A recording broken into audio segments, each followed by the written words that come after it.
வணக்கம். Veranda IAS current அஃபேர்ஸின் வழிகாட்டியாக உங்கள் ஃபாத்திமா பாபு. இந்த வீடியோல லாஸ்ட் வீக்கோட கரண்ட் அஃபேர்ஸ்ல இருந்து வரப்போற 2026 டிஎன்பிஎஸ்சி குரூப் 1 எக்ஸாம்ல கண்டிப்பா கேட்கறதுக்கு சான்ஸ் இருக்கிற முக்கியமான நியூஸ ப்ரீவியஸ் இயர் கொஸ்டின் அனாலிசிஸோட பார்க்க போறோம். வாங்க பார்க்கலாம். கான்டென்ட் 1. Speaker of Lok Sabha. மக்களவை சபாநாயகர் பற்றின ஒரு கரண்ட் அஃபேர்ஸ் தான் இன்னைக்கு நம்மளோட ஃபர்ஸ்ட் கான்டென்ட். இந்த கான்டென்ட்டோட பேக்ரவுண்ட்ல இருக்கிற நியூஸ முதல்ல பார்த்துடலாமா? மக்களவை சபாநாயகர் ஓம் பிர்லாவுக்கு எதிரான தீர்மான நோட்டீஸ். முடிவெடுப்பது யார்? இதுதான் அந்த நியூஸ். இத பத்தி டீடைலா நான் சொல்றேன். அதுக்கு முன்னாடி நம்ம சபாநாயகர் பத்தி பார்த்துட்டு வந்துடலாம். பிரிலிம்ஸ்ல யூனிட் 4 பாலிட்டிலையும் மெயின்ஸ்ல ஜிஎஸ் செகண்ட் பேப்பரோட ஃபர்ஸ்ட் யூனிட்லையும் இந்த டாபிக் கவர் ஆகும். மக்களவை சபாநாயகர் அப்படிங்கிறவரு இந்திய நாடாளுமன்றத்தின் கீழ் சபையான மக்களவையின் தலைவராக செயல்படுபவர். அவர் லோக்சபாவில் ஒழுங்கு, மரியாதை ஆகியவற்றை பாதுகாக்கும் முக்கிய பொறுப்பில் உள்ளார். சபாநாயகர் பத்தின முக்கிய ஆர்டிகிள்ஸ நாம இப்போ பார்த்துடலாம். ஆர்டிகிள் 93. மக்களவை சபாநாயகர் மற்றும் துணை சபாநாயகர் தேர்வு குறித்து இந்த ஆர்டிகிள் விளக்குது. Lok Sabha shall choose 2 members as speaker and deputy speaker. Article 94. சபாநாயகரின் பதவி காலம், ராஜினாமா, நீக்கம் பற்றிய விதிகள். ஆர்டிகிள் 95. சபாநாயகர் இல்லாத போது துணை சபாநாயகர் கடமைகளை நிறைவேற்றுதல். ஆர்டிகிள் 96. சபாநாயகர் மீது நீக்க தீர்மானம் நிலுவையில் இருக்கும் போது அவர் தலைமை ஏற்க முடியாது. இதுவரைக்கும் சபாநாயகர் பத்தி நிறைய விஷயம் பார்த்தோம் இல்லையா?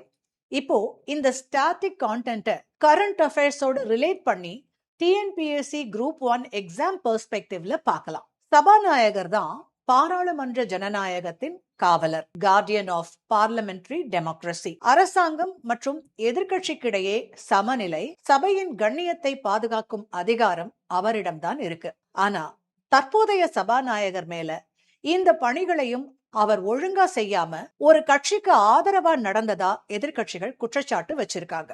அது மட்டும் இல்லாம அவர் மேல பதவி நீக்க தீர்மானம் கொண்டு வந்திருக்காங்க. இதெல்லாம் மெயின்ஸ்ல நமக்கு கான்செப்சுவலா கேக்குற ஏரியா. பிரிலிம்ஸ்லயும் கூட இப்பெல்லாம் நிறைய கான்செப்ட் பேஸ்ட் கொஸ்டின்ஸ் கேக்குறாங்க. ஆர் டைரக்டாவே சபாநாயகர் பத்தின ஆர்டிகிள்ஸ் கேட்கலாம். இப்போ துணை சபாநாயகர் வேற இல்லாததால மூத்த உறுப்பினர்கள் மக்களவைய வழி நடத்துறாங்க.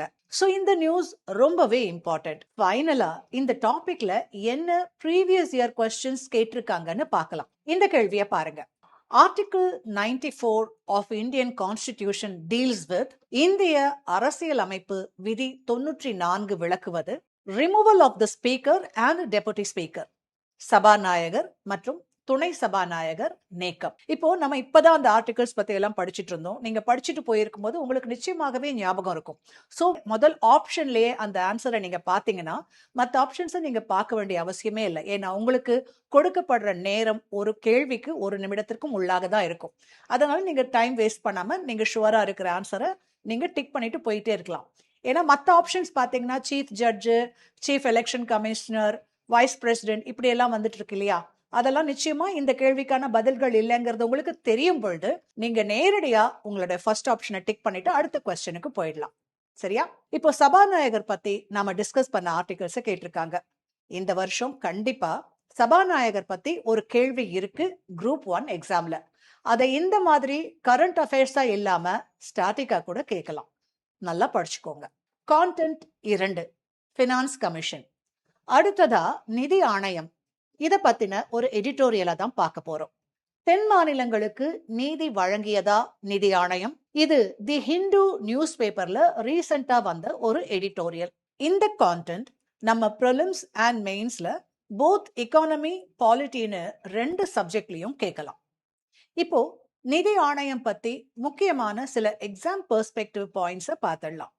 நிதி ஆணையம் அப்படிங்கிறது இந்திய அரசியல் அமைப்பின் ஆர்டிகிள் 280 கீழ் உருவாக்கப்பட்ட ஒரு சுதந்திர அமைப்பு. அதாவது கவர்மெண்ட் தலையீடு இல்லாமல் இயங்கக்கூடிய இண்டிபெண்டன்ட் பாடி. இது மத்திய அரசு மற்றும் மாநிலங்களுக்கு இடையிலான வருவாய் பகிர்வை பரிந்துரைக்கிறது. குடியரசுத் தலைவர் ஒவ்வொரு 5 ஆண்டுகளுக்கும் ஒரு முறை இந்த அமைப்பை மாற்றி அமைப்பார். 1951 இருந்து இப்போ வரைக்கும் மொத்தமா 16 நிதி ஆணையங்கள் அமைக்கப்பட்டிருக்கு. அதுல அரவிந்த் பனகாரியா தலைமையில 16th ஃபினான்ஸ் கமிஷன் அமைக்கப்பட்டு அவங்க பரிந்துரையும் இப்போ சமீபத்துல சமர்ப்பிச்சாங்க. அந்த பரிந்துரை பத்தி தான் இந்த எடிட்டோரியல்ல சொல்லியிருக்காங்க. 16th ஃபினான்ஸ் கமிஷன் ரிப்போர்ட் பத்தி ஒரு டீடைல்ட் வீடியோ நம்ம சேனல்லையே போடுவோம், ஃபாலோ பண்ணிக்கோங்க. இப்போ இந்த ஃபினான்ஸ் கமிஷன் பத்தி குரூப் 1ல எப்படி கொஸ்டின்ஸ் கேட்கலாம் அப்படிங்கறத பார்க்கலாம். ஃபினான்ஸ் கமிஷனோட முக்கிய பணிகள், ஃபங்க்ஷன்ஸ் பத்தி தான் இதுவரைக்கும் அதிகமா கேள்வி கேட்டிருக்காங்க. சோ நிதி ஆணையத்தின் முக்கிய பணிகளை பார்த்துடலாம் வாங்க.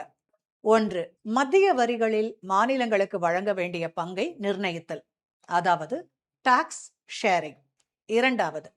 மாநிலங்களுக்கிடையே வருவாய் பகிர்வை பரிந்துரைத்தல். 3. ஆர்டிகிள் 275 படி மாநிலங்களுக்கு மானியம் உதவித்தொகை வழங்க பரிந்துரை, அதாவது கிராண்ட்ஸ் ஃபார் ஸ்டேட்ஸ். 4.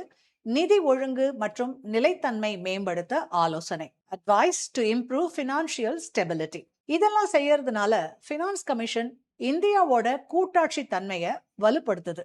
இப்போ நான் சொன்னதெல்லாம் பத்தி பிரிலிம்ஸ் மெயின்ஸ்ல டைரக்டாவும் கேட்கலாம், அல்லது ஆர்டிகிள் 280 பத்தி கேட்கலாம்.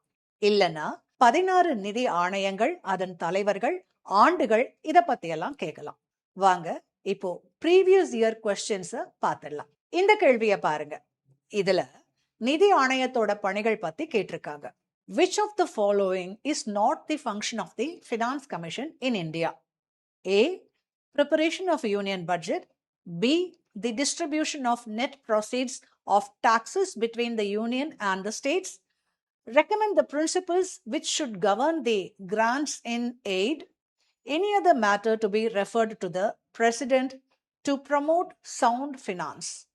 So இந்த 4 ஆப்ஷன்ல சரியான option preparation of union budget. இது நிதி அமைச்சகத்துடைய பணி, நிச்சயமா ஃபினான்ஸ் கமிஷனுடைய பணி இல்லை. ஸோ அதுதான் சரியான விடை. தமிழ்ல ஒரு வாட்டி பார்த்துடலாமா? கீழே கொடுக்கப்பட்டுள்ளவையில் எவை இந்திய நிதிக்குழுவின் பணி இல்லை? மத்திய அரசின் வரவு செலவு திட்டத்தை தயாரிப்பது, மத்திய மற்றும் மாநிலங்களுக்கிடையே நிகர வரி வருவாய்களை ஒதுக்கீடு செய்து பகிர்ந்தளித்தல், மானியம் பெறுவதற்கான தகுதி குறித்து கொள்கைகளை உறுதி செய்தல், நல்ல திடமான நிதியை நிலைநாட்டும் வண்ணம் இந்திய குடியரசுத் தலைவரின் பார்வைக்கு கொண்டு செல்ல வேண்டியது. இந்த 4ல முதல் ஆப்ஷனான மத்திய அரசின் வரவு செலவு திட்டத்தை தயாரிப்பது, அது நிதி குழுவின் பணி இல்லை, நிதி அமைச்சகத்தின் பணி. அதனால ஆப்ஷன் ஏ தான் சரியான விடை. இப்போ இந்த மெயின்ஸ் கொஸ்டின் பாருங்க. இப்போ ரீசெண்டா முடிஞ்ச 2025 குரூப் 1 மெயின்ஸ்ல கேட்டது இது. இந்திய அரசியல் அமைப்பின்படி இயங்கும் சுதந்திரமான மற்றும் முதன்மையான ஏதேனும் 3 அமைப்புகளை பட்டியலிடுக. List out any 3 major independent constitutional bodies of the Indian Constitution. இதுல ஃபினான்ஸ் கமிஷன் பத்தி சொல்லுங்கன்னு நேரடியா கேட்கல, ஆனா கான்ஸ்டிடியூஷனல் பாடின்னு கேட்டிருக்காங்க. ஸோ ஆர்டிகிள் 280 படி ஃபினான்ஸ் கமிஷனும் கான்ஸ்டிடியூஷனல் பாடி தான். நாம இப்போ டிஸ்கஸ் பண்ண எல்லா பாயிண்ட்ஸுமே எழுதலாம். இதுவும் இந்த வருஷம் நிச்சயமா கேட்கறதுக்கு சான்ஸ் இருக்கிற டாபிக். அதனால நல்லா படிங்க. இந்த மாதிரி எக்ஸ்க்ளூசிவ் டிஎன்பிஎஸ்சி குரூப் 1 கான்டென்ட்ஸுக்கு வெராண்டா ஐஏஎஸ் சேனலை சப்ஸ்கிரைப் பண்ணிக்கோங்க. இந்த காணொளியை லைக் பண்ணி கமெண்ட் பண்ண மறக்காதீங்க. மீண்டும் அடுத்த காணொளியில உங்களை சந்திக்கும் வரை உங்களிடமிருந்து விடைபெறுவது ஃபாத்திமா பாபு. நன்றி, வணக்கம். Veranda IAS, where your dream becomes reality.